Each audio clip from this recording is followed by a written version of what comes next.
who's got presence is if you're thinking about dipping your toes, feet, head, body, everything into this space, these are some of the things that we did to decide internally whether we were ready. And of this list, I think the biggest, I think the most important one is that the first one, buy-in from the top down.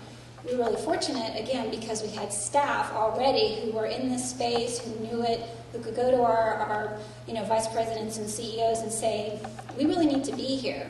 And we're also really fortunate that our CEO and our executive vice president are really cool and wanted to try this out. We don't get anywhere in our movement by being timid. We need to get out there and put ourselves out there. And it is a big step, but having that buy-in from the top down, I feel is probably crucial if you're going to spend a lot of time researching this and experimenting and polling and finding out that, you know what, your top person is just not interested. Well, it's a big waste of time. So think about that before you jump in.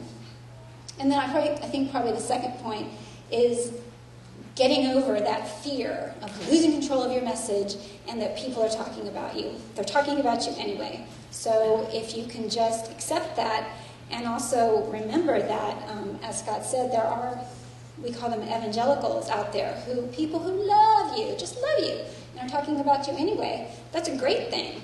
Don't squish that. Embrace that. And be there to set the record straight when you have to, but for the most part, let people do what they're doing. More tips.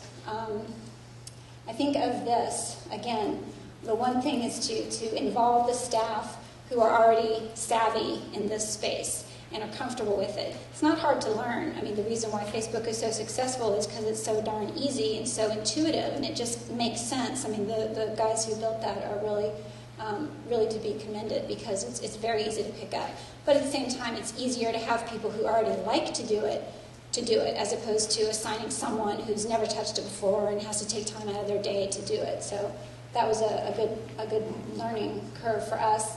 And I think also the idea of picking one place that you think has the tools that you need that match with your goals and starting out there, see how it goes, getting some of your own experience, and also maybe being able to show an example of, hey, it was our goal to, get the word out about this particular campaign, and we did that. So it's a small success that you can then bring back to your organization and say, this is one time, yeah, but it seems to have worked, so let's try another one and see what happens. And this I put in because people always ask, well, this is one of the many channels that you have, how do you keep track of it? Do you have the internet department way over here doing this, and you have the communication department way over there doing that, and how do you make the most of repurposing your content? How do you avoid crashes where people are working on the same thing at the same time? And in our case, we're just lucky because I'm just going to put the whole slide up there instead of animating it. We're lucky because our communications department actually houses most of the people who we need to talk to on a regular basis to integrate all of our outgoing channels at once. And obviously not everybody has that organization, but I point it out because we have regular contact with the PR department, with our business development people, with our publications, with our membership, all at the same time, so that when we're sitting down around the table going, okay, here's the breaking news, how are we going to respond to it? We can literally go around the room and say, okay, membership, these are the folks who tirelessly take our calls and deal with our members. They've got the 10 talking points. We've got those 10 talking points that we can now incorporate into a MySpace blog, or we've got the press release already written. I'm going to take 160 characters of that and do a text message. It's just much more efficient, and as a nonprofit, that's something that we're interested in, is being efficient. And the same thing with our campaigns and our lawyers and our government affairs folks, all in the same room, all talking. It really does, it's really revolutionized the way that we run campaigns.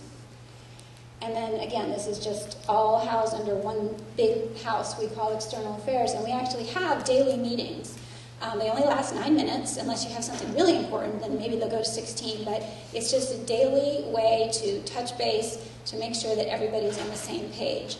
And you would think a daily meeting, oh my gosh, it's such a burden. But it's really not, and it actually ends up saving us quite a lot of confusion and time later on in the day when we realize, oh, what, someone already wrote the press release? Okay, so what have we learned?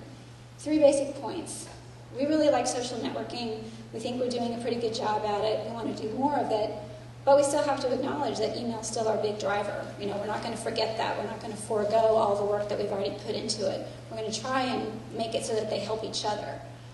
Same thing, we're reaching all these great new people, all these new audiences. Yeah, we have 3 full-time staff now devoted to basically internet marketing. You know, for a nonprofit, that's a large chunk of people. And frankly, we could double that if we needed to, or not we could, we would like to be able to double that because there is just so much that you can do here. So you have to devote the resources. And then again, new technology, text, mobile, it's so much fun. Yeah, it is, but it's always a game of catch up. You know, there's always something new that's coming along. You want to examine it, decide if it's something that's useful for you, decide if you have the wherewithal to figure it out before the new big thing, comes along. So all things to consider before I think you jump into that space. That's it.